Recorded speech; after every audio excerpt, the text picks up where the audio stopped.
নমস্কার বন্ধুরা, আমি পায়েল আর আপনারা শুনছেন পিএমজি অডিও। আপনাদের আমি পড়ে শোনাতে শুরু করেছি শরৎচন্দ্র চট্টোপাধ্যায়ের লেখা উপন্যাস বিপ্রদাস। এখন পড়ে শোনাচ্ছি উপন্যাসটির দ্বিতীয় পর্ব। বন্দনা নিচে আসিয়া দেখিল পিতা হৃষ্টচিত্তে আহারে বসিয়াছেন। সেই বসিবার ঘরের মধ্যেই একখানি ছোট টেবিলের ওপর রূপার থালায় করিয়া খাবার দেওয়া হইয়াছে। একজন দীর্ঘাকৃতি অতিশয় সুশ্রী ব্যক্তি অদূরে দাঁড়াইয়া আছেন। তাহার দেহের শক্তিমান গঠন ও অত্যন্ত ফর্সা রং দেখিয়াই বন্দনা চিনিল যে ইনি বিপ্রদাস। সতী সঙ্গেই আসিতেছিল, কিন্তু সে প্রবেশ করিল না। দ্বারের অন্তরালে দাঁড়াইয়া প্রণাম করিতে ইঙ্গিত করিয়া জানাইল যে হ্যাঁ, ইনি। বাঙালির মেয়েকে ইহা শিখাইবার কথা নহে, এবং ইতিপূর্বে মাকে যেমন সে ভূমিষ্ঠ প্রণাম করিয়াছিল, বড় ভগিনীপতিকেও তাহাই করিত। কিন্তু হঠাৎ কেমন যেন তাহার সমস্ত মন বিদ্রোহ করিয়া উঠিল। ইহার অনন্য সাধারণ বিদ্যা ও বুদ্ধির বিবরণ দ্বিজদাসের মুখে না শুনিলে হয়তো এই প্রচলিত শিষ্টাচার লঙ্ঘন করিবার কথা তাহার মনেও উঠিত না। কিন্তু এই পরিচয়ই তাহাকে কঠিন করিয়া তুলিল। দিদির মর্যাদা রক্ষা করিয়া সে হাত তুলিয়া একটা নমস্কার করিল বটে, কিন্তু তাহার উপেক্ষাটাই তাহাতে স্পষ্টতর হইয়া উঠিল। কথা কহিল সে পিতার সঙ্গেই। বলিল, তুমি একলা খেতে বসেছ, আমাকে ডেকে পাঠাওনি কেন? সাহেব মুখ তুলিয়া চাহিলেন, বলিলেন, আমার গাড়ির যে সময় হলো মা, কিন্তু তোমার তো তাড়াতাড়ি নেই। বলিলেন, আমি চলে গেলে তোমরা ধীরে সুস্থে খাওয়া দাওয়া করতে পারবে। সতী আড়াল হইতে ঘাড় নাড়িয়া ইহার অনুমোদন করিল। বন্দনা তাহাকে লক্ষ্য করিয়া কহিল, মেজদি, এতগুলো দামি রূপোর বাসন নষ্ট করলে কেন? বাবাকে এনামেল কিংবা চিনেমাটির বাসনে খেতে দিলেই তো হতো। সাহেবের চিবনও বন্ধ হইল। অত্যন্ত সরল প্রকৃতির মানুষ তিনি। কন্যার কথার তাৎপর্য কিছুই বুঝিলেন না। ব্যস্ত এবং লজ্জিত হইয়া উঠিলেন, যেন দোষটা তাহার নিজেরই। তাই তো, এ আমি লক্ষ্য করিনি। সতী কোথায় গেলে? আমাকে ডিশে খেতে দিলেই তো হতো। হ্যাঁ। বিপ্রদাসের মুখ ক্রোধে কঠোর ও গম্ভীর হইয়া উঠিল। এ তাবৎ এত বড় অপমান করিতে তাহাকে কেহ সাহস করে নাই। এই নবাগত কুটুম্ব মেয়েটি তাহাকে যেমন করিল, বাসন নষ্ট হইবার দুশ্চিন্তা একটা ছলনা মাত্র। আসলে ইহা তাহাদের আচারনিষ্ঠ পরিবারের প্রতি নির্লজ্জ ব্যঙ্গ, এবং খুব সম্ভব তাহাকেই উদ্দেশ্য করিয়া এ দুরভিসন্ধি কে তাহার মাথায় আনিয়া দিল, বিপ্রদাস ভাবিয়া পাইল না। কিন্তু যেই দিক, এই ভালো মানুষ বৃদ্ধ ব্যক্তিটিকে উপলক্ষ সৃষ্টি করার কদর্যতায় তাহার বিরক্তির অবধি রহিল না। কিন্তু সে ভাব দমন করিয়া জোর করিয়া একটুখানি হাসিয়া কহিল, তোমার দিদির কাছে শোনোনি যে হে গোড়া হিন্দুর বাড়ি, এখানে এনামেল বলো চিনেমাটি বলো কিছুই ঢোকবার জো নেই, শোনোনি? বন্দনা কহিল, কিন্তু দামি পাত্রগুলো তো নষ্ট হয়ে গেল।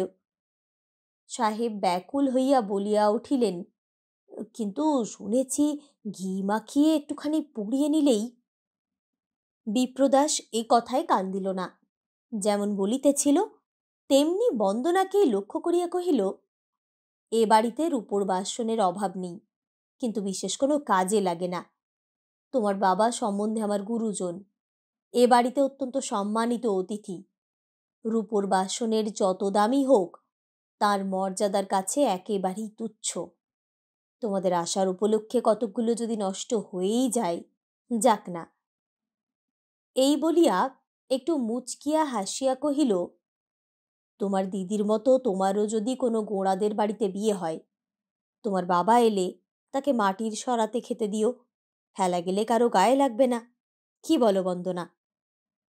ইস, তাই বই কি, বাবার জন্য আমি সোনার পাত্র গড়িয়ে রেখে দেব। বিপ্রদাস হাসি মুখে উত্তর দিল, সে তুমি পারবে না, যে পারে সে বাপের সম্বন্ধে অমন কথা মুখে আনতেও পারে না, এমনকি অপরকে অপমান করার জন্যেও না। তোমার বাবাকে তুমি যত ভালোবাসো, আরেকজন তার কাকাকে বোধ করি তার চেয়েও বেশি ভালোবাসে। শুনিয়া সাহেবের মনের উপর হইতে যে একটা ভার নামিয়া গেল তাই নয়, সমস্ত অন্তর খুশিতে ভরিয়া গেল। বলিলেন, তোমার এই কথাটা বাবা ভারী সত্যি। দাদা যখন মারা গেলেন হঠাৎ, তখন সতী খুবই ছোট, বিদেশে চাকুরি নিয়ে থাকি, সর্বদা বাড়ি আসা ঘটে না, আর এলেও সমাজের শাসনে একলাটি থাকতে হয়। কিন্তু সতী ফাঁক পেলেই আমার কাছে ছুটে আসতো। বন্দনা তাড়াতাড়ি বাধা দিল, ওসব কথা থাক না বাবা। না না, আমার যে সমস্তই মনে আছে, মিথ্যে তো নয়। একদিন আমার সঙ্গে এক পাতে খেতেই বসে গেল। তার মা তো এই দেখে, আহ বাবা, তুমি যে কি বলো তার ঠিকানা নেই। কবে আবার মেজদি তোমার সঙ্গে, তোমার কিচ্ছু মনে নেই। সাহেব মুখ তুলিয়া প্রতিবাদ করিলেন, বাহ, মনে আছে বই কি। আর পাছে এই নিয়ে একটা গোলমাল হয়, তাই তোমার মা সেদিন কিরকম ভয়ে ভয়ে। বন্দনা বলিল, বাবা, আজ তুমি নিশ্চয়ই গাড়ি ফেল করবে, কটা বেজেছে জানো? সাহেব ব্যস্ত হইয়া পকেট হইতে ঘড়ি বাহির করিলেন। সময় দেখিয়া নিরুদ্বেগের নিঃশ্বাস ফেলিয়া বলিলেন, তুই এমন ভয় লাগিয়ে দিস যে চমকে উঠতে হয়। এখনো ঢের দেরি, অনায়াসে গাড়ি ধরা যাবে। বিপ্রদাস সহাস্যে সায় দিয়া বলিল, হ্যাঁ হ্যাঁ, এখনো গাড়ির ঢের দেরি। আপনি নিশ্চিন্ত হয়ে আহার করুন, আমি নিজে স্টেশনে গিয়ে আপনাকে তুলে দিয়ে আসব। এই বলিয়া সে ঘর হইতে বাহির হইয়া গেল। দ্বারের আড়াল হইতে সতী নিকটে আসিয়া দাঁড়াইতেই বন্দনা অত্যন্ত মৃদু কণ্ঠে জিজ্ঞাসা করিল, মেজদি, বাবা কি কাণ্ড করলেন শুনেছ? সতী মাথা নাড়িয়া বলিল, হ্যাঁ। বন্দনা বলিল, তোমার শাশুড়ির কানে গেলে হয়তো তোমাকে দুঃখ পেতে হবে না মেজদি? সতী কহিল, হয় হবে, এখন থাক, কাকা শুনতে পাবেন। কিন্তু তোমার স্বামী, তিনিও যে নিজের কানেই সমস্ত শুনে গেলেন, এ অপরাধের মার্জনা বোধ করি তার কাছেও নেই। সতী হাসিল, কহিল, অপরাধ যদি সত্যি হয়ে থাকে, আমি বা মার্জনা চাইব কেন? সে বিচার আমি তারপরেই ছেড়ে দিয়ে নিশ্চিন্ত হয়ে আছি। যদি থাকো নিজের চোখেই দেখতে পাবে। কাকা, তোমাকে আর কি এনে দেব বলো? সাহেব মুখ তুলিয়া কহিলেন, যথেষ্ট যথেষ্ট, আমার খাওয়া হয়ে গেছে মা, আর কিচ্ছুই চাইনি। এই বলিয়া উঠিয়া দাঁড়াইলেন। ক্রমশ স্টেশনে যাত্রা করিবার সময় হইয়া আসিল। নিচে গাড়ি বারান্দায় মোটর অপেক্ষা করিতেছে, বিছানা ব্যাগ প্রভৃতি আর একখানা গাড়িতে চাপানো হইয়াছে। সাহেব নিকটে দাঁড়াইয়া বিপ্রদাসের সহিত কথা কহিতেছেন। এমনি সময়ে বন্দনা কাপড় পরিয়া প্রস্তুত হইয়া কাছে আসিয়া দাঁড়াইল, কহিল, বাবা, আমি তোমার সঙ্গে যাব। পিতা বিস্মিত হইলেন, এই রোদে স্টেশনে গিয়ে লাভ কি মা? বন্দনা বলিল, শুধু স্টেশনে নয়, কলকাতায় যাব। যখন বোম্বাইয়ে যাবে, আমি তোমার সঙ্গেই চলে যাব। বিপ্রদাস অত্যন্ত আশ্চর্য হইয়া কহিলেন, সে কি কথা, তুমি দিন কতক থাকবে বলেই তো জানি। বন্দনা উত্তরে শুধু কহিল, না। কিন্তু তোমার তো এখনো খাওয়া হয়নি। না, দরকার নেই, কলকাতায় পৌঁছে খাবো। তুমি চলে যাচ্ছ, তোমার মেজদি শুনেছেন? বন্দনা কহিল, ঠিক জানি নে, আমি চলে গেলেই শুনতে পাবেন। বিপ্রদাস বলিলেন, তুমি না খেয়ে অমন করে চলে গেলে সে ভারী কষ্ট পাবে। বন্দনা মুখ তুলিয়া বলিল, কষ্ট কিসের? আমাকে তো তিনি নেমন্তন্ন করে আনেন, নিজে না খেয়ে চলে গেলে তার আয়োজন নষ্ট হবে। তিনি নির্বোধ নন, বুঝবেন। এই বলিয়া সে আর কথা না বাড়াইয়া দ্রুত পদে গাড়িতে গিয়া বসিল। সাহেব মনে মনে বুঝিলেন, কি একটা হইয়াছে, না হলে হঠাৎ অকারণে কোনো কিছু করিয়া ফেলিবার মেয়ে সে নয়। শুধু বলিলেন, আমিও জানতাম ও দিন কয়েক সতীর কাছেই থাকবে, কিন্তু একবার যখন গাড়িতে গিয়ে উঠেছে তখন আর নামবে না। বিপ্রদাস জবাব দিলেন না। নিঃশব্দে তাহার পিছনে পিছনে গিয়া মোটরে উঠিলেন। গাড়ি ছাড়িয়া দিল। অকস্মাৎ উপরের দিকে চাহিতেই বন্দনা দেখিতে পাইল তেতলার লাইব্রেরি ঘরের খোলা জানালার গরাদ ধরিয়া দ্বিজদাস চুপ করিয়া দাঁড়াইয়া আছে। চোখাচোখি হইতেই সে হাত তুলিয়া নমস্কার করিল। স্টেশনে পৌঁছিয়া খবর পাওয়া গেল কোথায় কি একটা আকস্মিক দুর্ঘটনার জন্য ট্রেনের আজ বহু বিলম্ব। বোধ করিবা 1 ঘণ্টারও বেশি লেট হইবে। পরিচিত স্টেশন মাস্টারটিও হঠাৎ পীড়িত হওয়ায় একজন মাদ্রাজি রিলিভিং হ্যান্ড কাল হইতে কাজ করিতেছিল। সে সঠিক সংবাদ কিছু দিতে পারিল না, শুধু অনুমান করিল যে দেরি 1 ঘণ্টাও হইতে পারে, 2 ঘণ্টাও হইতে পারে। বিপ্রদাস সাহেবের মুখের দিকে চাহিয়া কহিল, কলকাতায় পৌঁছতে রাত্রি হয়ে যাবে, আজ কি না গেলেই চলে না? কেন চলবে না? আমার তো। বন্দনা বাধা দিয়া বলিয়া উঠিল, না বাবা, সে হয় না, একবার বেরিয়ে এসে আর ফিরে যাওয়া চলে না। বিপ্রদাস অনুনয়ের সুরে কহিল, কেন চলবে না বন্দনা? বিশেষত তুমি না খেয়ে এসেছ, সারাদিন কি উপোস করেই কাটাবে? বন্দনা মাথা নাড়িয়া বলিল, আমার খিদে নেই, ফিরে গেলেও আমি খেতে পারবো না। সাহেব মনে মনে ক্ষুণ্ণ হইলেন। কহিলেন, এদের শিক্ষা দীক্ষাই আলাদা, একবার জেদ ধরলে আর টলানো যায় না। বিপ্রদাস চুপ করিয়া রহিল, আর অনুরোধ করিল না। স্টেশনটি বড় না হইলেও একটি ছোটখাটো ওয়েটিং রুম ছিল। সেখানে গিয়া দেখা গেল একজন ছোকরা বয়সের বাঙালি সাহেব ও তাহার স্ত্রী ঘরখানি পূর্বাহ্নেই দখলে আনিয়াছেন। সাহেব সম্ভবত ব্যারিস্টার কিংবা ডাক্তার কিংবা বিলাতি পাশ করা প্রফেসরও হইতে পারেন। এ অঞ্চলে কোথায় আসিয়াছিলেন সে একটা রহস্য। আরাম কেদারার 2 হাতলে পদদ্বয় দীর্ঘ প্রসারিত করিয়া অর্ধসুপ্ত। আকস্মিক জনসমাগমে মাত্র চক্ষুর উন্মিলন করিলেন। ভদ্রতা প্রকাশের উদ্যম ইহার অধিক অগ্রসর হইল না, কিন্তু মহিলাটি চেয়ার ছাড়িয়া ব্যস্ত হইয়া উঠিয়া দাঁড়াইলেন। হয়তো মেম সাহেব হইয়া উঠিতে তখনও পারেন নাই, কিন্তু উঁচু গোড়ালির জুতা ও পোশাক পরিচ্ছদের ঘটা দেখিয়া মনে হয় এ বিষয়ে চেষ্টার ত্রুটি হইতেছে না। ঘরের মধ্যে আর একখানা আরাম চৌকি ছিল। বন্দনা পিতাকে তাহাতে বসাইয়া দিয়া নিজে একখানি বেঞ্চি অধিকার করিয়া বসিল এবং অত্যন্ত সমাদরে বিপ্রদাসকে আহ্বান করিয়া বলিল, জামাইবাবু, মিথ্যে দাঁড়িয়ে থাকবেন কেন? আমার কাছে এসে বসুন। বৃহৎ কাষ্ঠে দোষ নেই, আপনার জাত যাবে না। শুনিয়া বন্দনার পিতা অল্প একটুখানি হাসিলেন। কহিলেন, বিপ্রদাসের ছোঁয়াছুঁয়ির বাজ বিচার কি খুব বেশি নাকি? বিপ্রদাস নিজেও হাসিল, বলিল, বাজ বিচার আছে, কিন্তু কি হলে খুব বেশি হয় না জানলে এ প্রশ্নের জবাব দিই কি করে? বৃদ্ধ কহিলেন, এই ধরো বন্দনা যা বললে। বিপ্রদাস কহিল, উনি না খেয়ে ভয়ানক রেগে আছেন। মেয়েরা রাগের মাথায় যা বলে তা নিয়ে আলোচনা হয় না।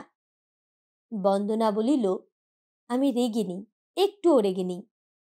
বিপ্রদাস কহিল, আছো এবং খুব বেশি রকমই রেগে আছো, নইলে আজ তুমি কলকাতায় না গিয়ে বাড়ি ফিরে যেতে। তাছাড়া তোমার আপনি মনে পড়তো যে এইমাত্র আমরা এক গাড়িতেই এলাম, জাত গিয়ে থাকলে আগেই গেছে। বেঞ্চিতে বসার কথাটা শুধু তোমার ছল মাত্র।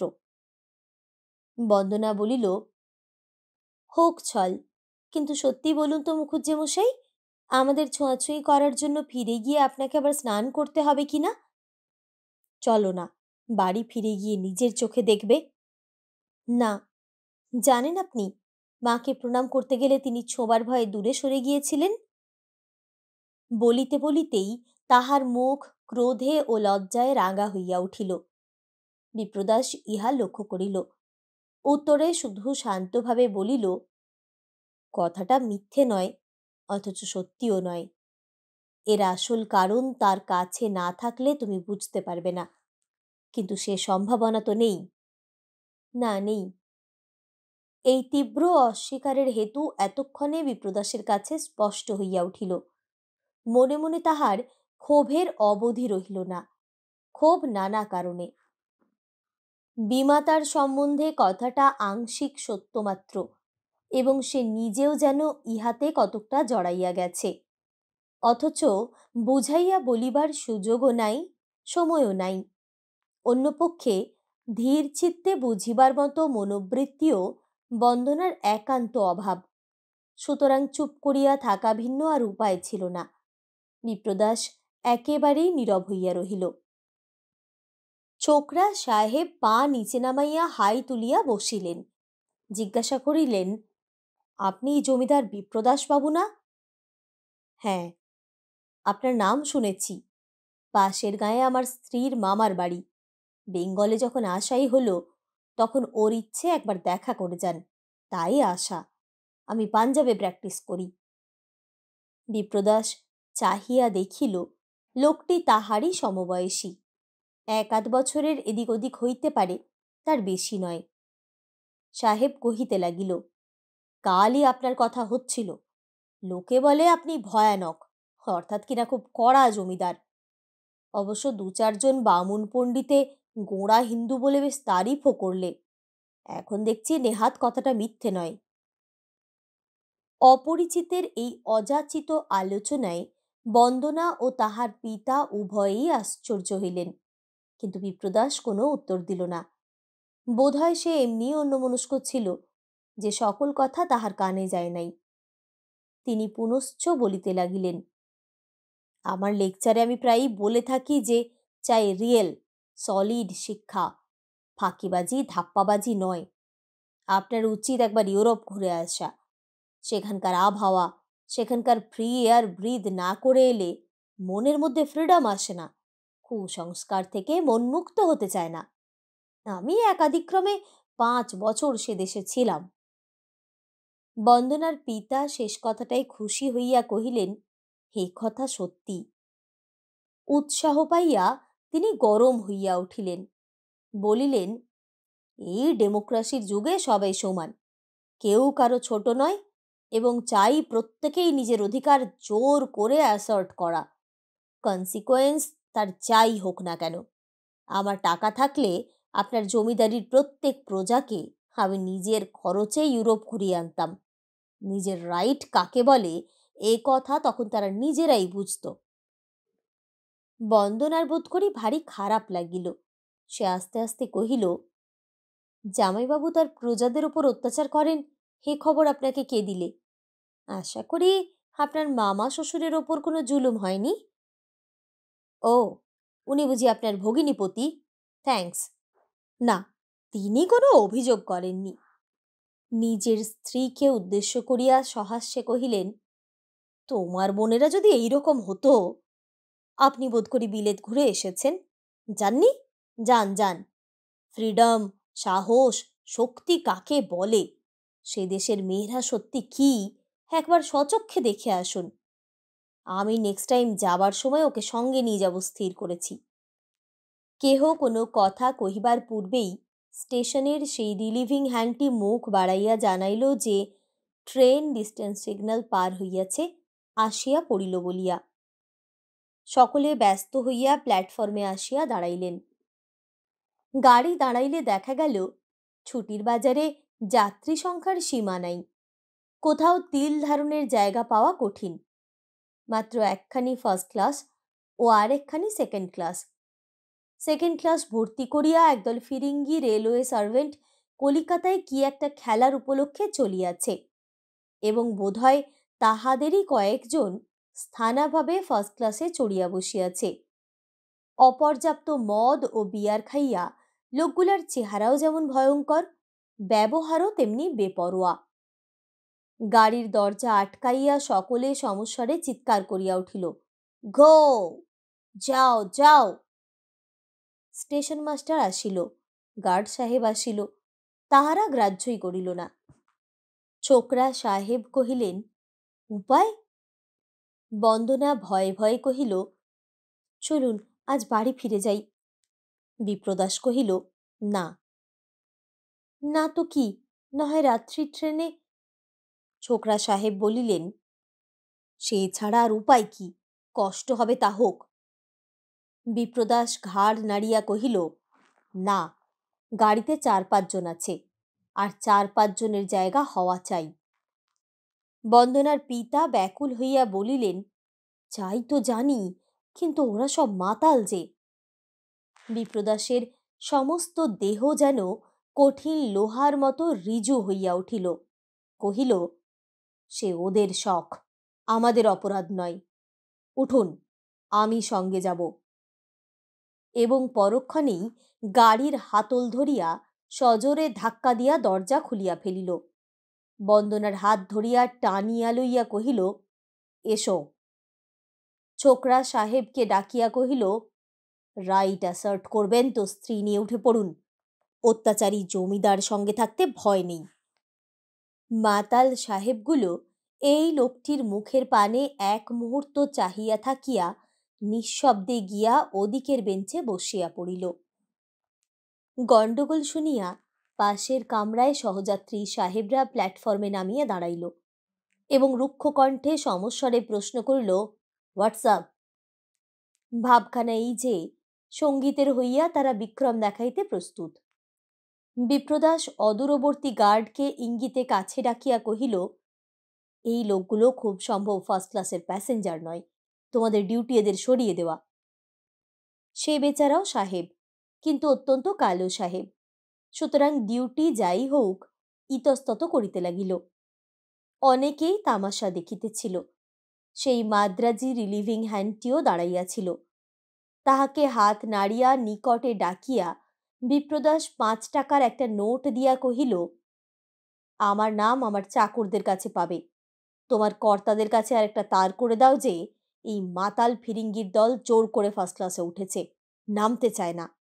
আর এ খবরটাও তাদের জানিয়ে দিও যে গাড়ির গার্ড দাঁড়িয়ে মজা দেখলে, কিন্তু কোনো সাহায্য করলে না। গার্ড নিজের বিপদ বুঝিল, সাহসে ভর করিয়া সরিয়া আসিয়া বলিল, don't you see they are big people? তোমরা রেলওয়ে সার্ভেন্ট, রেলের পাশে যাচ্ছ, বি কেয়ারফুল। কথাটা মাতালের পক্ষেও উপেক্ষণীয় নয়। অতএব তাহারা নামিয়া পাশের কামরায় গেল, কিন্তু ঠিক অহিংস মেজাজে গেল না। চাপা গলায় যাহা বলিয়া গেল তাহাতে মন বেশ নিশ্চিন্ত হয় না। সে যা হোক, পাঞ্জাবের ব্যারিস্টার সাহেব গার্ডকে ধন্যবাদ দিয়া কহিলেন, আপনি না থাকলে আজ হয়তো আমাদের যাওয়াই ঘটত না। ও নো, হে আমার ডিউটি। গাড়ি ছাড়িবার ঘণ্টা পড়িল। বিপ্রদাস নামিবার উপক্রম করিয়া কহিল, আর বোধহয় আমার সঙ্গে যাবার প্রয়োজন নেই, ওরা আর কিছু করবে না। ব্যারিস্টার বলিলেন, সাহস করবে না, চাকরির ভয় আছে তো। বন্দনা দরজা আগলাইয়া দাঁড়াইয়া কহিল, না, সে হবে না। চাকরির ভয়টাই চরম গ্যারেন্টি নয়, সঙ্গে আপনাকে যেতেই হবে। বিপ্রদাস হাসিয়া কহিল, পুরুষ হলে বুঝতে এর চেয়ে বড় গ্যারেন্টি সংসারে নেই। কিন্তু আমি যে কিছু খেয়ে আসিনি। খেয়ে তো আমিও আসিনি। সে তোমার শখ, কিন্তু একটু পরেই আসবে হোটেলওয়ালা বড় স্টেশন, সেখানে ইচ্ছে হলেই খেতে পারবে। বন্দনা কহিল, কিন্তু সে ইচ্ছে হবে না, উপোস করতে আমিও পারি। বিপ্রদাস বলিল, পেরে কোনো পক্ষেরই লাভ নেই, আমি নেমে যাই। ব্যারিস্টার সাহেবকে কহিল, আপনি সঙ্গে রইলেন, একটু দেখবেন, যদি আবশ্যক হয়তো। বন্দনা কহিল, চেন টেনে গাড়ি থামাবেন, সে আমিও পারব। এই বলিয়া সে জানালা দিয়া মুখ বাড়াইয়া চাকরদের বলিয়া দিল, তোমরা মাকে গিয়ে বলো যে উনি সঙ্গে গেলেন, কাল কিংবা পরশু ফিরবেন। ট্রেন ছাড়িয়া দিল। বন্দনা কাছে আসিয়া বসিল, কহিল, আচ্ছা মুখুজ্জে মশাই, আপনি তো একগুয়ে কম নয়। কেন? আপনি যে জোর করে আমাদের গাড়িতে তুললেন, কিন্তু ওরা তো ছিল মাতাল, যদি নেমে না গিয়ে একটা মারামারি বাঁধিয়ে দিত। বিপ্রদাস কহিল, তাহলে ওদের চাকরি যেত। বন্দনা বলিল, কিন্তু আমাদের কি যেত? দেহের অস্থিপঞ্জর, সেটা চাকরির চেয়ে তুচ্ছ বস্তু নয়? বিপ্রদাস ও বন্দনা উভয়েই হাসিতে লাগিল। অন্য মহিলাটিও হঠাৎ একটুখানি হাসিয়া ঘাড় ফিরাইল। শুধু তাহার স্বামী পাঞ্জাবের নবীন ব্যারিস্টার মুখ গম্ভীর করিয়া রহিলেন। বন্দনার পিতা এতক্ষণ বিশেষ মনোযোগ করেন নাই। আলোচনার শেষের দিকটা কানে যাইতেই সোজা হইয়া বসিয়া বলিলেন, না না, তামাশার কথা নয়, এ ব্যাপার ট্রেনে প্রায়ই ঘটে, খবরের কাগজে দেখতে পাওয়া যায়। তাই তো জোর জবরদস্তির আমার ইচ্ছেই ছিল না। রাতের ট্রেনে গেলেই সব দিক থেকে সুবিধে হতো। বন্দনা কহিল, রাত্রের ট্রেনেও যদি মাতাল সাহেব থাকতো বাবা? পিতা কহিলেন, তা কি আর সত্যি হয় রে? তাহলে তো ভদ্রলোকেদের যাতায়াতই বন্ধ করতে হয়। এই বলিয়া তিনি একটা মোটা চুরুট ধরাইতে প্রবৃত্ত হইলেন। বন্দনা আস্তে আস্তে বলিল, মুখুজ্জেমশাই, ভদ্রলোকের সংজ্ঞা নিয়ে যেন বাবাকে জেরা করবেন না। বিপ্রদাস হাসি মুখে ঘাড় নাড়িয়া কহিল, না, সে আমি বুঝেছি। আচ্ছা মুখুজ্জেমশাই, ছেলেবেলা গড়ের মাঠে সাহেবদের সঙ্গে মারামারি করেছেন কখনো? সত্যি বলবেন। না, সেই সৌভাগ্য কখনো ঘটেনি। বন্দনা কহিল, লোকে বলে দেশের লোকের কাছে আপনি একটা টেরর। শুনি বাড়ির সবাই আপনাকে বাঘের মতো ভয় করে। সত্যি? কিন্তু শুনলে কার কাছে? বন্দনা গলা খাটো করিয়া বলিল, মেজদির কাছে। কি বলেন তিনি? বলেন ভয়ে গায়ের রক্ত জল হয়ে যায়। কিরকম জল? মাতাল সাহেব দেখলে আমাদের যেমন হয় তেমনি? বন্দনা সহাস্যে মাথা নাড়িয়া বলিল, হ্যাঁ, অনেকটা ওই রকম। বিপ্রদাস কহিল, ওটা দরকার, নইলে মেয়েদের শাসনে রাখা যায় না। তোমার বিয়ে হলে বিদ্যেটা ভায়াকে শিখিয়ে দিয়ে আসব। বন্দনা কহিল, দেবেন, কিন্তু সব বিদ্যে সকলের বেলায় খাটে না, এও জানবেন। মেজদি বরাবরই ভালো মানুষ, কিন্তু আমি হলে আমাকেই সকলের ভয় করে চলতে হতো। বিপ্রদাস বলিল, অর্থাৎ ভয়ে বাড়ি শুদ্ধ লোকের গায়ের রক্ত জল হয়ে যেত। খুব আশ্চর্য নয়, কারণ একটা বেলার মধ্যেই নমুনা যা দেখিয়ে এসেছ, তাতে বিশ্বাস করতেই প্রবৃত্তি হয়। অন্তত মা সহজে ভুলতে পারবেন না। বন্দনা মনে মনে একটুখানি উত্তেজিত হইয়া উঠিল। কহিল, আপনার মা কি করেছে জানেন? আমি প্রণাম করতে গেলুম, তিনি পিছিয়ে সরে গেলেন। বিপ্রদাস কিছুমাত্র বিস্ময় প্রকাশ করিল না। কহিল, আমার মায়ের ওইটুকু মা এই দেখে এলে, আর কিছু দেখার সুযোগ পেলে না। পেলে বুঝতে এই নিয়ে রাগ করে না খেয়ে আসার মতো ভুল কিছু নেই। বন্দনা বলিল, মানুষের আত্মসম্ভ্রম বলে তো একটা জিনিস আছে। বিপ্রদাস একটু হাসিয়া কহিল, আত্মসম্ভ্রমের ধারণা পেলে কোথা থেকে? স্কুল কলেজের মোটা মোটা বই পড়ে তো। কিন্তু মা তো ইংরেজি জানেন না, বইও পড়েননি, তার জানার সঙ্গে তোমার ধারণা মিলবে কি করে? বন্দনা বলিল, কিন্তু আমি শুধু নিজের ধারণা নিয়েই চলতে পারি। বিপ্রদাস কহিল, পারলে অনেক ক্ষেত্রে ভুল হয়, যেমন আজ তোমার হয়েছে। বিদেশের বই থেকে যা শিখেছ তাকেই একান্ত বলে মেনে নিয়েছ বলেই এমনি করে চলে আসতে পারলে, নইলে পারতে না। গুরুজনকে অকারণে অসম্মান করতে বাধ্য, আত্মমর্যাদা আর আত্মাভিমানের তফাৎ বুঝতে। বন্দনা তফাৎ না বুঝুক, এটা বুঝিল যে তাহার আজিকার আচরণটা বিপ্রদাসের অন্তরে লাগিয়াছে, তাহার জন্য নয়, মায়ের অসম্মানের জন্য। মিনিট দুই তিন চুপ করিয়া থাকিয়া বন্দনা হঠাৎ প্রশ্ন করিল, মায়ের মতো আপনি নিজেও খুব গোড়া হিন্দু না? বিপ্রদাস কহিল, হ্যাঁ। তেমনি ছোঁয়াছুঁয়ির বাজবিচার করে চলেন? চলি। প্রণাম করতে গেলে তার মতোই দূরে সরে যান? যাই। সময়ে অসময়ের হিসেব আমাদের মেনে চলতে হয়। আমার মেয়ের দিদিকেও বোধ হয় এমন অন্ধ বানিয়ে তুলেছেন। সে তোমার দিদিকেই জিজ্ঞাসা করো, তবে পারিবারিক নিয়ম তাকেও মেনে চলতে হয়। বন্দনা হাসিয়া বলিল, অর্থাৎ বাঘের ভয় না করে কারো চলবার জো নেই। বিপ্রদাসও হাসিয়া বলিল, না, জো নেই। যেমন দিনের গাড়িতে বাঘের ভয় থাকলে মানুষকে রাত্রের গাড়িতে যেতে হয়, ওটা প্রাণ ধর্মের স্বাভাবিক নিয়ম। বন্দনা বলিল, দিদি মেয়ে মানুষ, সহজেই দুর্বল, তার উপর সব নিয়মই খাটানো যায়। কিন্তু দ্বিজুবাবুও তো শুনি পারিবারিক নিয়ম মেনে চলেন না। সেই সম্বন্ধে বাঘ মশাইয়ের অভিমতটা কি? প্রশ্নটা খোঁচা দিবার জন্যেই বন্দনা করিয়াছিল এবং বিদ্ধ করিবে বলিয়াই সে আশা করিয়াছিল। কিন্তু বিপ্রদাসের মুখের পরে কোনো চিহ্নই প্রকাশ পাইল না। তেমনি হাসিয়া বলিল, এ সকল গূঢ় তথ্য অধিকারী ব্যতি রেখে প্রকাশ করা নিষেধ। দ্বিজুবাবু নিজে জানতে পারবেন তো?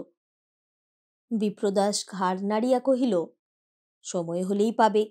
সে জানে রক্ত মাংসে বাঘের পক্ষপাতিত্ব নেই। মুহূর্তকালের জন্য বন্দনার মুখ ফ্যাকাশে হইয়া গেল।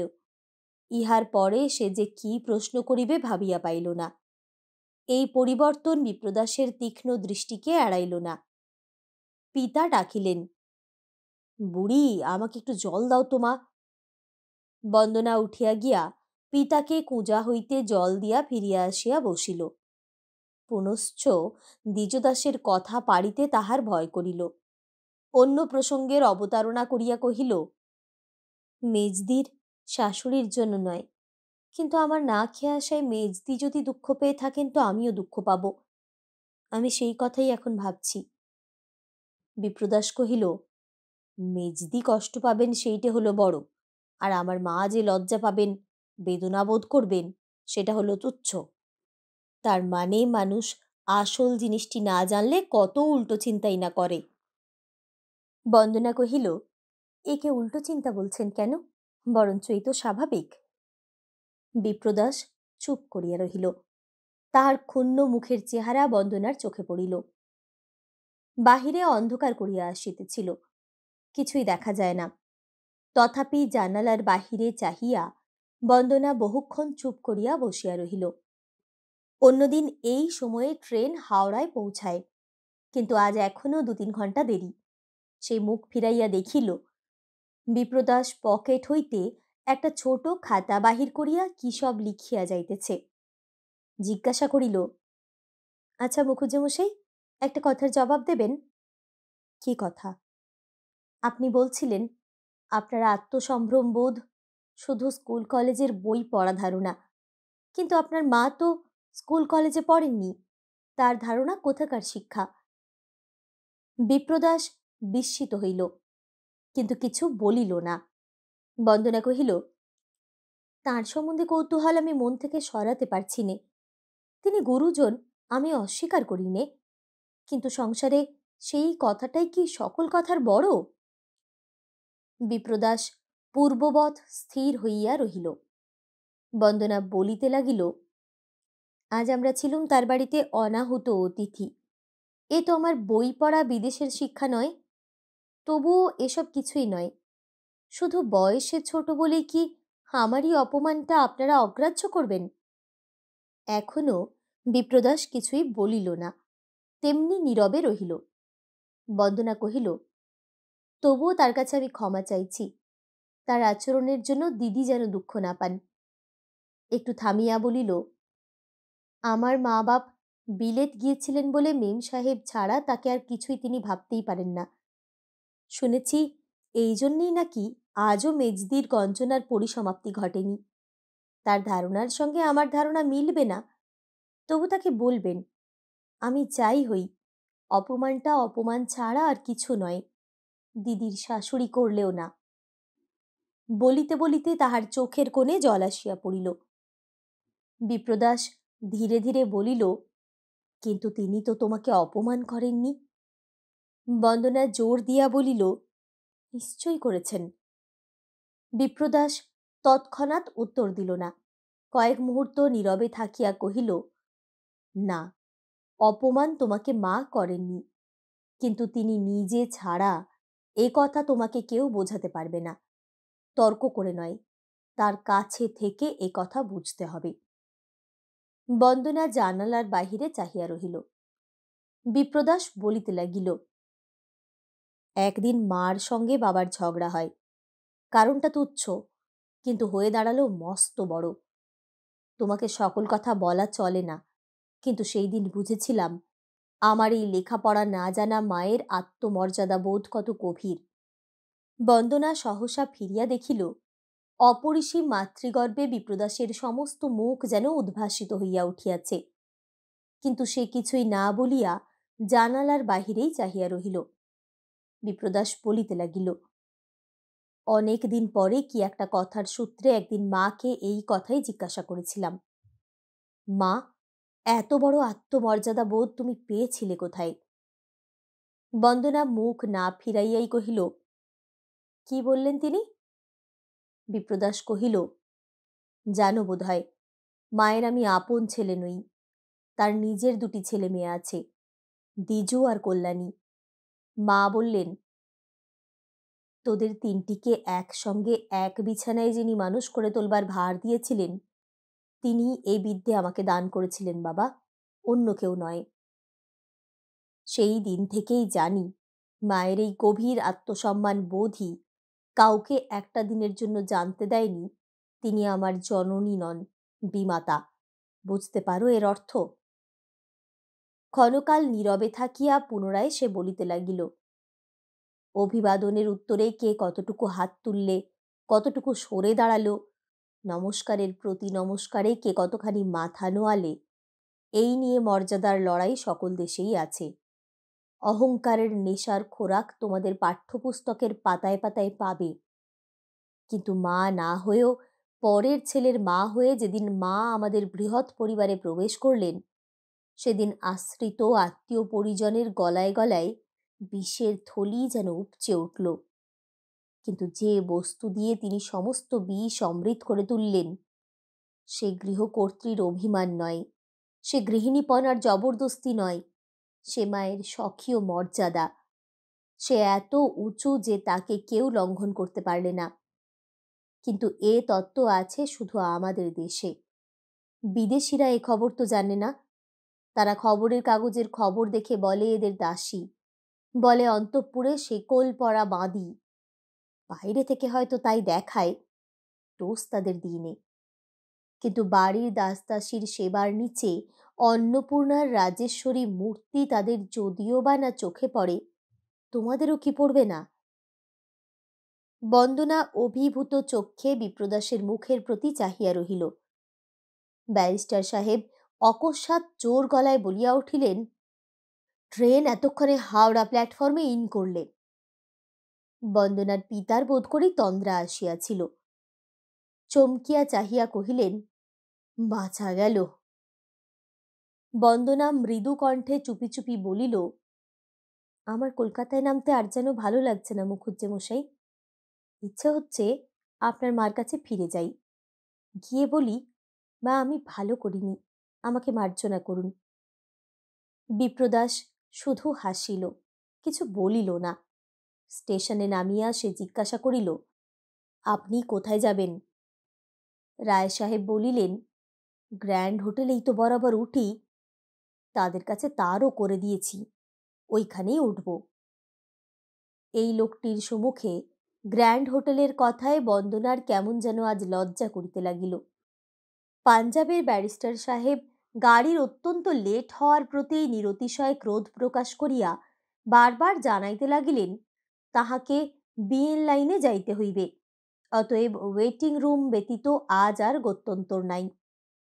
বিপ্রদাস নিঃশব্দে দাঁড়াইয়া আছে।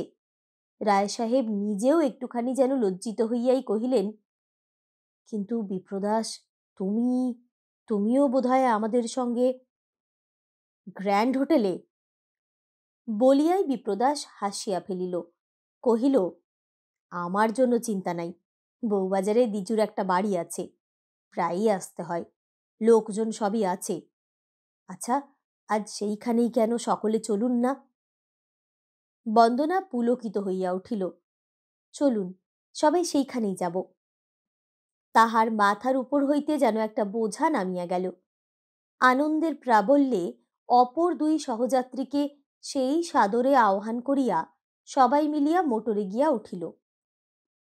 বন্দনা সকালে উঠিয়া দেখিল এই বাড়িটার সম্বন্ধে সে যাহা ভাবিয়াছিল তাহা নয়। মনে করিয়াছিল পুরুষ মানুষের বাসা বাড়ি, হয়তো ঘরের কোণে কোণে জঞ্জাল, সিঁড়ির কাছে থুতু, পানের পিচের দাগ, ভাঙাছোড়া আসবাবপত্র, ময়লা বিছানা, কড়িবর্গায় ঝুল, মাকড়সার জাল, এমনি সব অগোছালো বিশৃঙ্খল ব্যাপার। কাল রাত্রে সামান্য আলোকে স্বল্পকালের মধ্যে দেখাও কিছু হয় নাই, কিন্তু আজ তাহার সুশৃঙ্খল পরিচ্ছন্নতায় সত্যই আশ্চর্য হইল। মস্ত বাড়ি, অনেক ঘর, অনেক বারান্দা, সমস্ত পরিষ্কার ঝকঝক করিতেছে। দ্বারের বাহিরে একজন মধ্যবয়সী বিধবা স্ত্রীলোক দাঁড়াইয়াছিল, দেখিতে ভদ্রঘরের মেয়ের মতো। সেই গলায় আঁচল দিয়া প্রণাম করিতেই বন্দনা সংকোচে চঞ্চল হইয়া উঠিল। সে বলিল, দিদি, আপনার জন্যই দাঁড়িয়ে আছি, চলুন স্নানের ঘরটা দেখিয়ে দিই, আমি এবারই দাসী। বন্দনা জিজ্ঞাসা করিল, বাবা উঠেছেন? না, কাল শুতে দেরি হয়েছে, হয়তো উঠতেও দেরি হবে। আমাদের সঙ্গে আরও দুজন যারা এসেছেন তারা? না, তারাও ওঠেননি। তোমাদের বড়বাবু, তিনিও ঘুমুচ্ছেন? দাসী হাসিয়া বলিল, না, তিনি গঙ্গা স্নান পুজো আহ্নিক সেরে কাছারি ঘরে গেছেন। খবর পাঠাবো কি? বন্দনা বলিল, না, তার দরকার নেই। স্নানের ঘরটা একটু দূরে, ছোট একটা বারান্দা পার হইয়া যাইতে হয়। বন্দনা যাইতে যাইতে কহিল, তোমাদের এখানে বাথরুম, শোবার ঘরের কাছে থাকবার জো নেই না? দাসী কহিল, না, মা মাঝে মাঝে কালী দর্শনের জন্য কলকাতায় এলে এ বাড়িতেই থাকেন কি না, তাই ওসব ভাবার জো নেই। বন্দনা মনে মনে বলিল, এখানেও সেই প্রবল প্রতাপ মা, আচার অনাচারের কঠিন শাসন। সে ফিরিয়া গিয়া কাপড়, জামা, গামছা প্রভৃতি লইয়া আসিল। কহিল, এখানে 2-4 দিন যদি থাকতে হয়, তোমাকে কি বলে ডাকবো? এখানে তুমি ছাড়া আর বোধহয় কোনো দাসী নেই। সে বলিল, আছে, কিন্তু তার অনেক কাজ, ওপরে আসবার সময় পায় না। যা দরকার হয় আমাকে আদেশ করবেন। দিদি, আমার নাম অন্নদা, কিন্তু পাড়া গাঁয়ের লোক, হয়তো অনেক দোষ ত্রুটি হবে। তাহার বিনয় বাক্যে বন্দনা মনে মনে খুশি হইয়া জিজ্ঞাসা করিল, কোথায় তোমার বাড়ি অন্নদা? তোমার কে কে আছেন? অন্নদা বলিল, আমার বাড়ি এদেরই গ্রামে, বলরামপুরে। একটি ছেলে, তাকে এরাই লেখাপড়া শিখিয়ে কাজ দিয়েছেন। বউ নিয়ে সে দেশেই থাকে, ভালোই আছে দিদি। বন্দনা কৌতূহলী হইয়া প্রশ্ন করিল, তবে নিজে তুমি এখনো চাকরি করো কেন? বউ বেটা নিয়ে বাড়িতে থাকলেই তো পারো। অন্নদা কহিল, ইচ্ছে তো হয় দিদি, কিন্তু পেরে উঠিনে। দুঃখের দিনে বাবুদের কথা দিয়েছিলুম, নিজের ছেলে যদি মানুষ হয়, পরের ছেলেদের মানুষ করার ভার নেব। সেই ভারটা ঘাড় থেকে নামাতে পারিনে। দেশের অনেকগুলো ছেলে এই বিদেশে লেখাপড়া করে, আমি না দেখলে তাদের দেখবার কেউ নেই। তারা বুঝি এই বাড়িতেই থাকে? হ্যাঁ, এই বাড়িতে থেকেই কলেজে পড়ে, কিন্তু আপনার দেরি হয়ে যাচ্ছে, আমি বাইরেই আছি, ডাকলেই সাড়া পাবেন। বন্দনা বাথরুমে ঢুকিয়া দেখিল ভিতরে নানাবিধ ব্যবস্থা, পাশাপাশি গোটা 3 ঘর, স্পর্শদোষ বাঁচানোর যত প্রকার ফন্দিফিকির মানুষের বুদ্ধিতে আসিতে পারে তাহার কোনো ত্রুটি ঘটে নাই। বুঝিল এসব মায়ের ব্যবহারের জন্য। পাথরের মেঝে, পাথরের জলচৌকি, একদিকে গোটা 3 প্রকাণ্ড তামার হাড়া, বোধহয় গঙ্গা জল রাখার জন্য। নিত্য মাজা ঘষায় ঝকঝক করিতেছে। তিনি কবে আসিয়াছিলেন এবং আবার কবে আসিবেন নিশ্চিত কেহ জানে না, তথাপি অবহেলার চিহ্নমাত্র কোথাও চোখে পড়িবার জো নাই। যেন এখানেই বাস করিয়া আছেন এমনি সযত্ন সতর্ক ব্যবস্থা। এ যে কেবল হুকুম করিয়া শাসন চালাইয়াই হয় না, তাহার চেয়েও বড় কিছু একটা সমস্ত নিয়ন্ত্রিত করিতেছে, এ কথা বন্দনা চাহিবা মাত্র অনুভব করিল। এবং এই মা, এই স্ত্রীলোকটি যে এ সংসারের সর্বসাধারণের কতখানি ঊর্ধ্বে অবস্থিত, এই কথাটা সে বহুক্ষণ পর্যন্ত নিজের মনে স্তব্ধ হইয়া দাঁড়াইয়া ভাবিতে লাগিল। গল্পে, প্রবন্ধে, পুস্তকে, ভারতীয় নারী জাতির বহু দুঃখের কাহিনী সে পড়িয়াছে। তাহাদের হীনতার লজ্জায় নিজে নারী হইয়া সে মর্মে মরিয়া গেছে, ইহাও মিথ্যা নয়। কিন্তু এই ঘরের মধ্যে আজ একাকী দাঁড়াইয়া সে সকল সত্য বলিয়া মানিয়া লইতেও তাহার বাধিল। বাহিরে আসিতে অন্নদা হাসি মুখে কহিল, বড্ড দেরি হয়ে গেল যে দিদি, প্রায় ঘন্টা দুয়েক। ওরা সব নিচে খাবার ঘরে অপেক্ষা করে আছেন, চলুন। তোমাদের বড়বাবু কাছারি ঘর থেকে বেরিয়েছেন? হ্যাঁ, তিনিও নিচে আছেন। আমাদের সঙ্গে বোধ করি খাবেন না? অন্নদা সহাস্যে কহিল, খেলেও তো সেই দুপুরের পরে দিদি, আজ আবার তাও নেই, একাদশী, সন্ধ্যের পর বোধহয় কিছু ফলমূল খাবেন।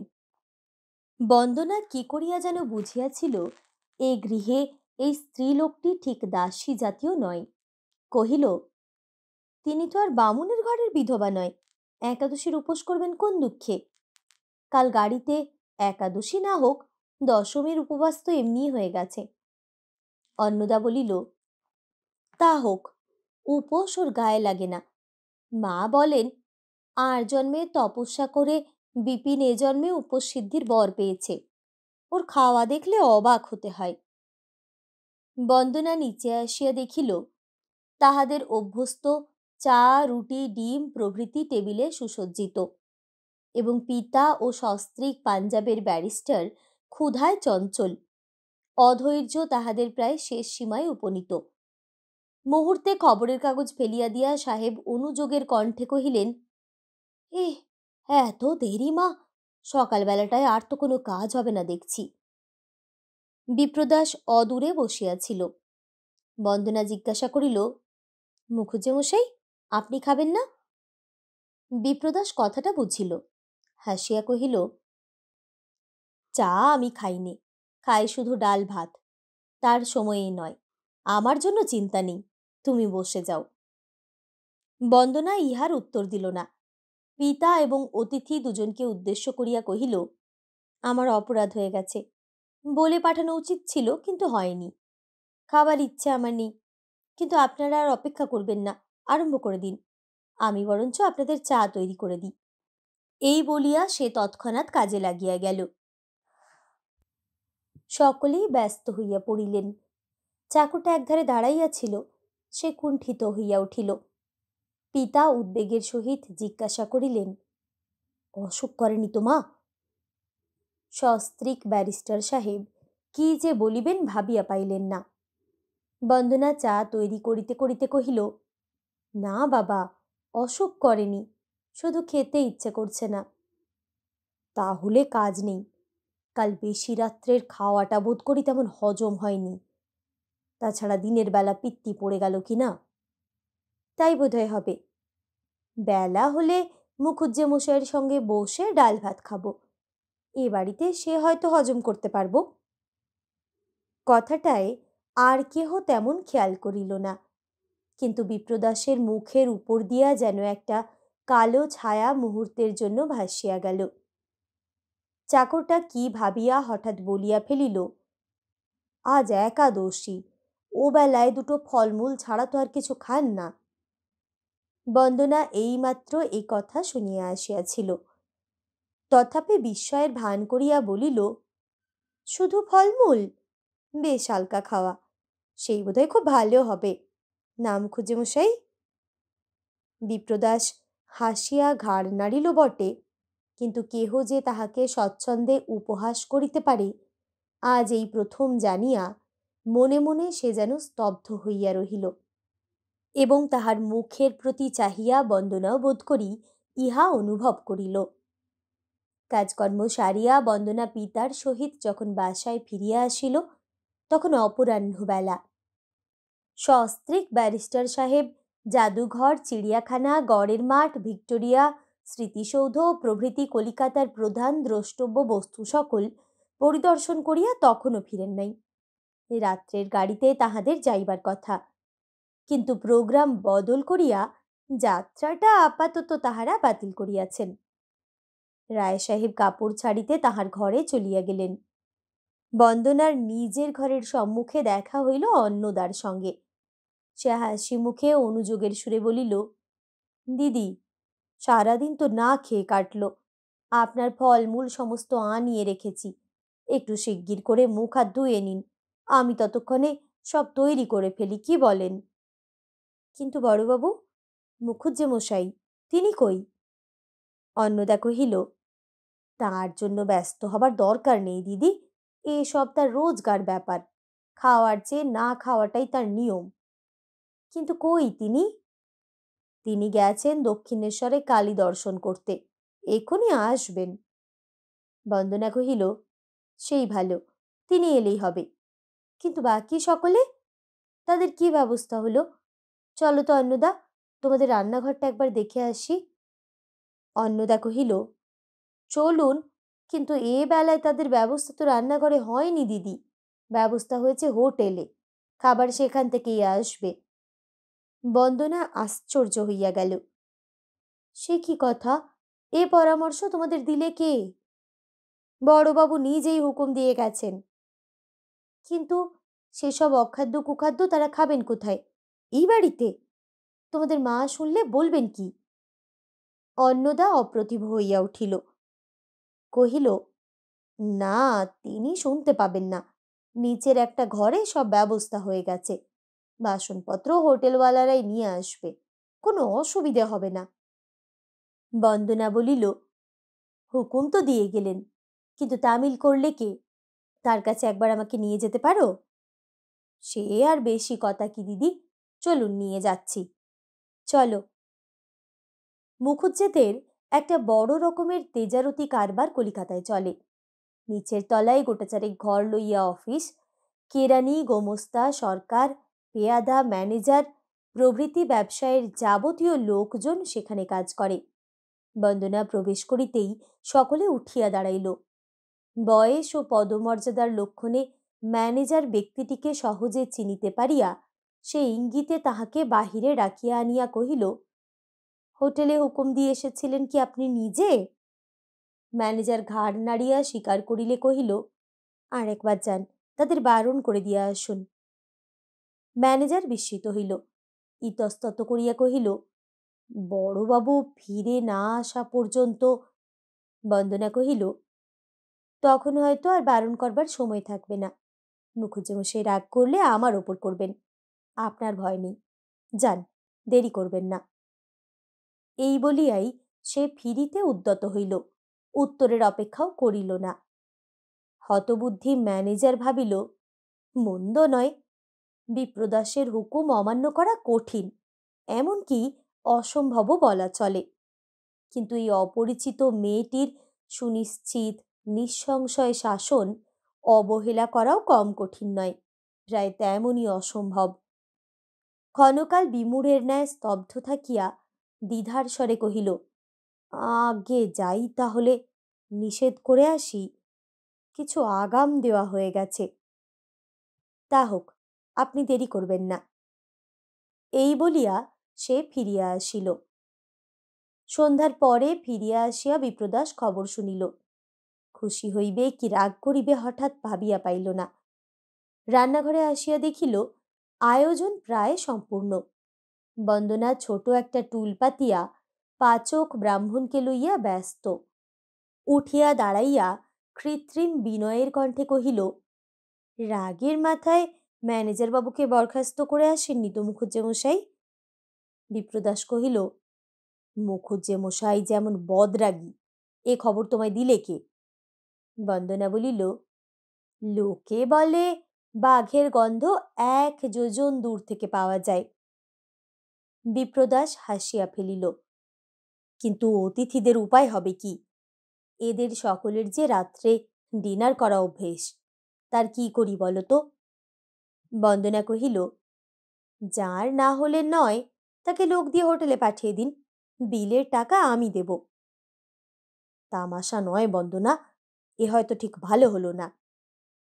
ভালো হতো বুঝি ওইসব জিনিস এ বাড়িতে বয়ে আনলে, মা শুনলে কি বলতেন বলুন তো? বিপ্রদাস এই কথা যে ভাবে নাই তাহা নহে, কিন্তু স্থির করিয়া উঠিতে পারে নাই। কহিল, তিনি জানতে পারতেন না। বন্দনা মাথা নাড়িয়া বলিল, পারতেন, আমি চিঠি লিখে দিতুম। কেন? কেন? কখনো যা করেননি।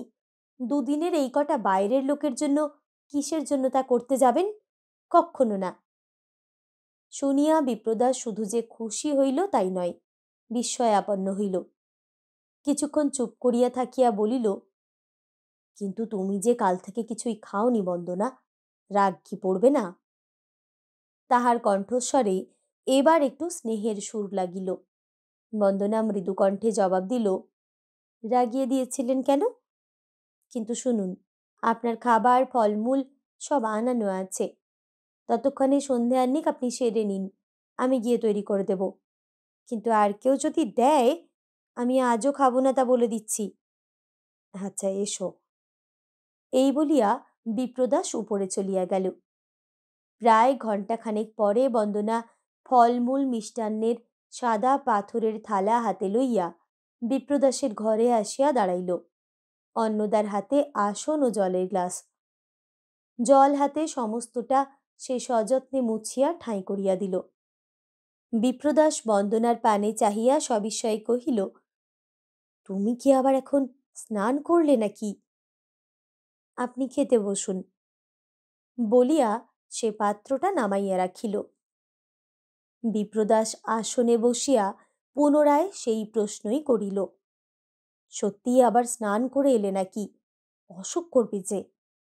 তা করুক, কিন্তু হাতে না খাবার চলছুতা আবিষ্কার করতে আপনাকে দেব না, এই আমার পণ। স্পষ্ট করে বলতে হবে, তোমার ছোঁয়া খাবো না, তুমি ম্লেচ্ছ ঘরের মেয়ে। বিপ্রদাস হাসিয়া কহিল, বইয়ে পড়নি যে দুরাত্মার ছলের অভাব হয় না? বন্দনা বলিল, পড়েছি, কিন্তু আপনি দুরাত্মাও নন, ভয়ানকও নন। আমাদেরই মতো দোষে গুণে জড়ানো মানুষ। তা না হলে সত্যিই আজ ও বেচারাদের ডিনার বন্ধ করতে যেতুম না।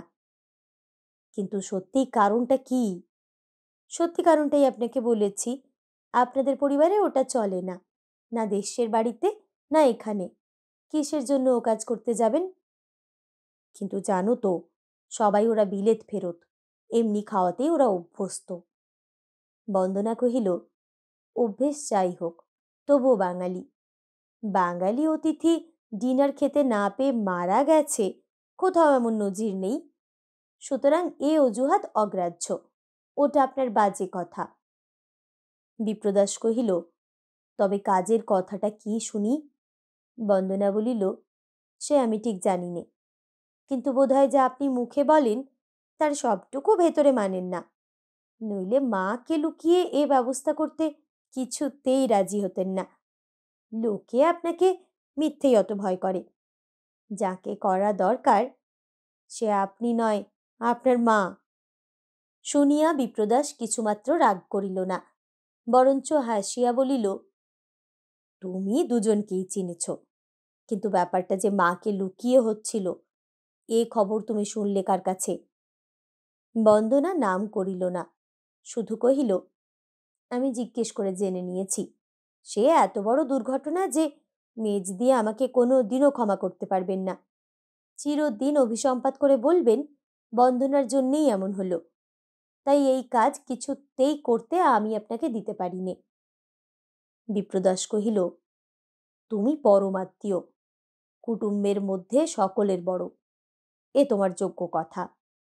কিন্তু লুকোচুরি না করে তোমার হাতে আমার খাওয়া চলে কি না, এ কথা সে লোকটিকে জিজ্ঞাসা করেছিলে? বরঞ্চ জেনে এসো গিয়ে, ততক্ষণ আমি অপেক্ষা করে রইলুম। এই বলিয়া সে হাসিয়া খাবারের থালাটা একটুখানি ঠেলিয়া দিল। বন্দনার মুখ প্রথমে লজ্জায় রাঙা হইয়া উঠিল, পরে সামলাইয়া লইয়া কহিল, না, এ কথা তাকে আমি জিজ্ঞাসা করতে যেতে পারবো না, আপনার খেয়ে কাজ নেই। বিপ্রদাস বলিল, কিন্তু মুশকিল এই যে নিজের বাড়িতে তোমাকে উপবাসী রাখতেও তো পারি নে। এই বলিয়া সে আহারে প্রবৃত্ত হইল। বন্দনা ক্ষণকাল নীরব থাকিয়া জিজ্ঞাসা করিল, কিন্তু এরপরে কি করবেন? বাড়ি ফিরে গিয়ে গোবর খেয়ে প্রায়শ্চিত্ত করব, এই বলিয়া সে হাসিল। কিন্তু তাহার হাসি সত্ত্বেও ইহা সত্য না পরিহাস বন্দনা নিশ্চিত বুঝিতে না পারিয়া পুনরায় স্তব্ধ হইয়া রহিল। বিপ্রদাস কহিল, মায়ের সঙ্গে বোঝাপড়া একটা হবেই, কিন্তু তোমার বোনের শাস্তি থেকে যে পরিত্রাণ পাব, এটা তার চেয়েও বড়। বলিয়া পুনশ্চ সহাস্যে কহিল, বিশ্বাস হলো না। আচ্ছা, আগে বিয়ে হোক, তখন মুখুজ্জে মশাইয়ের কথাটা বুঝবে। এই বলিয়া সে খাবারের পাত্রটা নিঃশেষ করিয়া উঠিয়া দাঁড়াইল। এদিকে ডিনার বাতিল হইল বটে, কিন্তু অন্যান্য রুচিকর আহার্যের আয়োজনে অবহেলা ছিল না। সুতরাং পরিতৃপ্তির দিক দিয়া কোথাও ত্রুটি ঘটিল না। কিন্তু সর্বকার্য সমাধা করার পরে বিছানায় শুইয়া বন্দনা ভাবিতেছিল, তাহার সম্বন্ধে বিপ্রদাসের আচরণ অপ্রত্যাশিতও নয়, হয়তো অন্যায়ও নয়, এবং আপনার জন হইয়াও যে জন্য এতকাল ঘনিষ্ঠতা ও পরিচয় ছিল না, তাহাও এতদিনের প্রাচীন কাহিনী যে নূতন করিয়া আঘাত বোধ করা শুধু বাহুল্য নয়, বিড়ম্বনা। প্রণাম করিতে গেলে বিপ্রদাসের মা স্পর্শদোষ বাঁচাইয়া সরিয়া গিয়াছিলেন। তাহার প্রতিবাদে বন্দনা না খাইয়া রাগ করিয়া চলিয়া আসিয়াছে। শিক্ষাবিহীন নারীর উদ্ধত ধর্মবোধ তাহাকে আঘাত করে নাই তাহা নয়, তথাপি এই মূঢ়তাকেও একদিন বিস্মৃত হওয়া সহজ।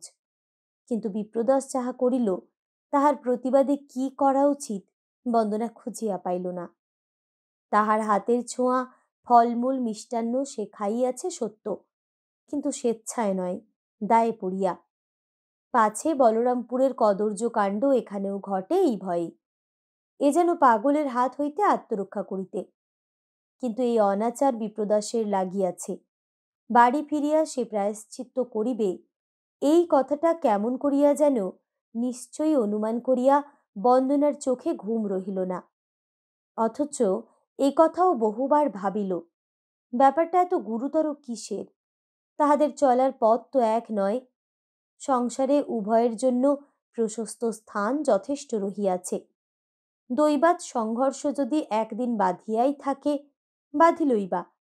এ প্রশ্নের মুখোমুখি হইবার ডাক এ জীবনে তাহাকে কে দিতেছে? এমন করিয়া সে আপনাকে আপনি শান্ত করিবার অনেক চেষ্টাই করিল, কিন্তু তথাপি এই মানুষটির নিঃশব্দ অবজ্ঞা কোনো মতে মন হইতে দূর করিতে পারিল না। ভাবিতে ভাবিতে কখন এক সময়ে সে ঘুমাইয়া পড়িয়াছিল, কিন্তু অসুস্থ বাধাগ্রস্ত নিদ্রা অকস্মাৎ ভাঙ্গিয়া গেল। তখনও ভোর হয় নাই। অসমাপ্ত নিদ্রার অবসন্ন জরিমা দুই চোখ আচ্ছন্ন করিয়া আছে, কিন্তু বিছানাতেও থাকিতে পারিল না।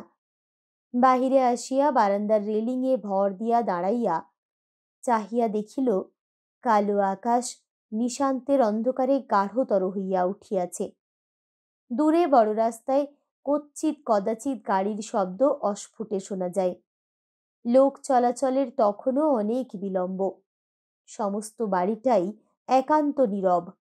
সহসা চোখে পড়িল, দ্বিতলে মায়ের পূজার ঘরে আলো জ্বলিতেছে, এবং তাহারই একটা সূক্ষ্ম রেখা রুদ্ধ জানালার ফাঁক দিয়া সম্মুখের থামে আসিয়া পড়িয়াছে।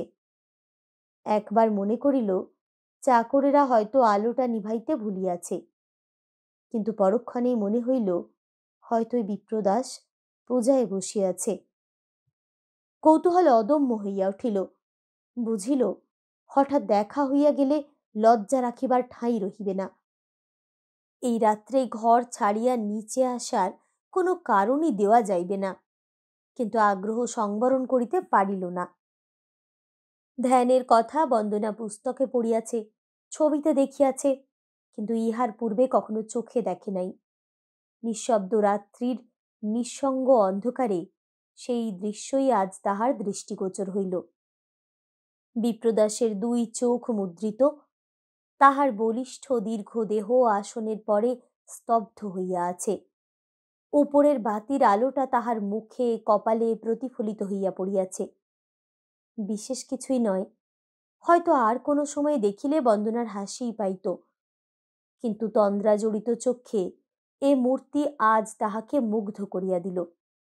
এইভাবে কতক্ষণ যে সে দাঁড়াইয়াছিল তাহার হুঁশ নাই, কিন্তু হঠাৎ যখন চৈতন্য হইল, তখন পূবের আকাশ ফর্সা হইয়া গেছে এবং ভৃত্যের দল ঘুম ভাঙিয়া উঠিল বলিয়া। ভাগ্য ভালো যে ইতিমধ্যে জাগিয়া উঠিয়া কেহ তাহার সম্মুখে আসিয়া পড়ে নাই। আর সে অপেক্ষা করিল না, ধীরে ধীরে উপরে উঠিয়া নিজের ঘরে গিয়া শুইয়া পড়িতেই গভীর নিদ্রামগ্ন হইতে তাহার মুহূর্ত বিলম্ব হইল না। দ্বারে করাঘাত করিয়া অন্নদা ডাকিল, দিদি, বড্ড বেলা হয়ে গেল যে, উঠবেন না? বন্দনা ব্যস্ত হইয়া দ্বার খুলিয়া বাইরে আসিয়া দাঁড়াইল। বাস্তবিকই বেলা হইয়াছে। লজ্জিত হইয়া জিজ্ঞাসা করিল, এরা বোধহয় আজও অপেক্ষা করে আছেন। একটু সকালে আমাকে তুলে দিলে না কেন? স্নান করে তৈরি হয়ে নিতে তো 1 ঘন্টার আগে পেরে উঠব না অন্নদা।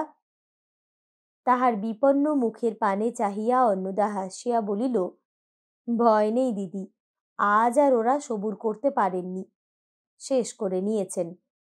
এখন যতক্ষণ খুশি স্নান করুন গে, কেউ পিছু ডাকবে না। শুনিয়া বন্দনা যেন বাঁচিয়া গেল।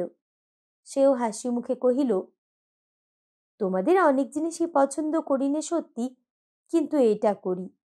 সকলের দল বেঁধে ঘড়ির কাঁটা মিলিয়ে যে গেলবার পালা নেই, এ মস্ত স্বস্তি। অন্নদা বলিল, কিন্তু সকালে কি আপনার খিদে পায় না দিদি? বন্দনা কহিল, একদিনও না, অথচ ছেলেবেলা থেকে নিত্যই খেয়ে আসছি। আচ্ছা যাই, আর দেরি করব না।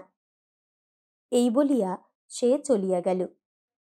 ঘণ্টা 2 পরে নিচে বিপ্রদাসের সহিত তাহার দেখা হইল। সে কাছারি ঘর হইতে কাজ সারিয়া বাহির হইতেছিল। বন্দনা নমস্কার করিল। চা খাওয়া হলো? হ্যাঁ। ওরা অপেক্ষা করতে পারলেন না, কিন্তু তোমারই। বন্দনা থামাইয়া দিয়া কহিল, সেজন্য তো অনুযোগ করিনি মুখুজ্জেমশাই। বিপ্রদাস হাসিয়া বলিল, মেজাজের বাহাদুরি আছে, তা অস্বীকার করব না, কিন্তু 2 বোনের মধ্যে প্রভেদটি যেন চন্দ্র সূর্যির মতো। শুনলাম নাকি শীঘ্রই বিলেতে যাচ্ছ, শিক্ষাটা পাকা করে নিতে। যাও, ফিরে এসে একটা খবর দিও, গিয়ে একবার মূর্তিটা দেখে আসব। শুনিয়া বন্দনা হাসিয়া ফেলিল, কিন্তু জবাব দিল না। বিপ্রদাস কহিল, সে দেশে শুনেছি বেলা 12টা পর্যন্ত লোককে ঘুমোতে হয়। কঠিন সাধনা, তোমাকে কিন্তু কষ্ট করে সাধতে হবে না, এ দেশ থেকেই আয়ত্ত হয়ে রইল। বন্দনা এবারও হাসিল, কিন্তু তেমনি চুপ করিয়া বিপ্রদাসের মুখের পানে চাহিয়া রহিল। নিতান্তই সাধাসিধে সাধারণ ভদ্র চেহারা, হাস্য পরিহাসে স্নেহশীল তাহাদেরই একজন। অথচ কাল রাত্রির নীরবতায় নির্জন গৃহের মধ্যে স্তব্ধ মৌন এই মূর্তিটিকে কি যে রহস্যাবৃত মনে হইয়াছিল, এই দিবালোকে সেই কথা স্মরণ করিয়া তাহার কৌতুকের সীমা রহিল না। মুখুজ্জেমশাই, এরা কোথায়? কাউকে তো দেখছি নে। বিপ্রদাস কহিল, তার মানে তারা নেই? অর্থাৎ শ্বশুর মশাই এবং সস্ত্রীক ব্যারিস্টার মশাই 3 জনেই গেছেন হাওড়ায় রেলওয়ে স্টেশনে গাড়ি রিজার্ভ করতে। বন্দনা সবিস্ময়ে প্রশ্ন করিল, সস্ত্রীক ব্যারিস্টার মশাই করতে পারেন, কিন্তু বাবা করতে যাবেন কেন? তার ছুটি শেষ হতে এখনো তো 8-10 দিন বাকি আছে, তাছাড়া আমাকে না বলে। বিপ্রদাস কহিল, বলবার সময় পাননি, বোধ করি ফিরে এসেই বলবেন। সকালে বোম্বাইয়ের অফিস থেকে জরুরি তার এসেছে। মুখের ভাব দেখে সন্দেহ রইল না যে না গেলেই নয়। কিন্তু আমি, এত শিগগির আমি যেতে যাব কেন? বিপ্রদাসও সেই সুরে সুর মিলাইয়া কহিল, নিশ্চয়ই যেতে যাবে কেন, আমিও তো ঠিক তাই বলি। বন্দনা বুঝিতে না পারিয়া জিজ্ঞাসু মুখে চাহিয়া রহিল। বিপ্রদাস কহিল, বোনটিকে একটা তার করে দাও না, দেওরটিকে সঙ্গে করে এসে পড়ুন, তোমাদের মিলবেও ভালো, অতিথি সৎকারের দায় থেকে আমিও অব্যাহতি পেয়ে বাঁচব। বন্দনা সভয়ে ব্যগ্রস্বরে জিজ্ঞাসা করিয়া উঠিল, সে কি সম্ভব হতে পারে মুখুজ্জেমশাই? মা কি কখনো এই প্রস্তাবে রাজি হবেন? আমাকে তো তিনি দেখতেই পারেন না। বিপ্রদাস কহিল, একবার চেষ্টা করেই দেখো না, বলো তো তার করার একটা ফর্ম পাঠিয়ে দিই, কি বলো? বন্দনা উৎসুক চক্ষে ক্ষণকাল নিঃশব্দে চাহিয়া থাকিয়া শেষে কি ভাবিয়া বলিল, থাকগে মুখুজ্জেমশাই, এ আমি পারব না। তবে থাক, আমি বরঞ্চ বাবার সঙ্গে না হয় চলেই যাই, সেই ভালো। এই বলিয়া বিপ্রদাস চলিয়া গেল। খাবার টেবিলের ওপর পিতার টেলিগ্রামটা পড়িয়াছিল। বন্দনা খুলিয়া দেখিল, সত্যই বোম্বাই অফিসের তার। অত্যন্ত জরুরি, বিলম্ব করিবার জো নাই। বন্দনা ঘরে গিয়া আরেকবার তরঙ্গ গুছাইতে প্রবৃত্ত হইল। বাবা তখনও ফিরেন নাই। ঘণ্টা কয়েক পরে অন্নদা ঘরে ঢুকিয়া কহিল, আপনার নামে একটা টেলিগ্রাম এসেছে দিদি, এই নিন। আমার টেলিগ্রাম? সবিস্ময়ে হাতে লইয়া বন্দনা খুলিয়া দেখিল, বলরামপুর হইতে মা তাহাকেই তার করিয়াছেন। স্বনির্বন্ধ অনুরোধ জানাইয়াছেন, পিতার সহিত সে যেন কোনো মতে ফিরিয়া না যায়। বৌমা দিজুকে লইয়া রাত্রের গাড়িতে যাত্রা করিতেছে।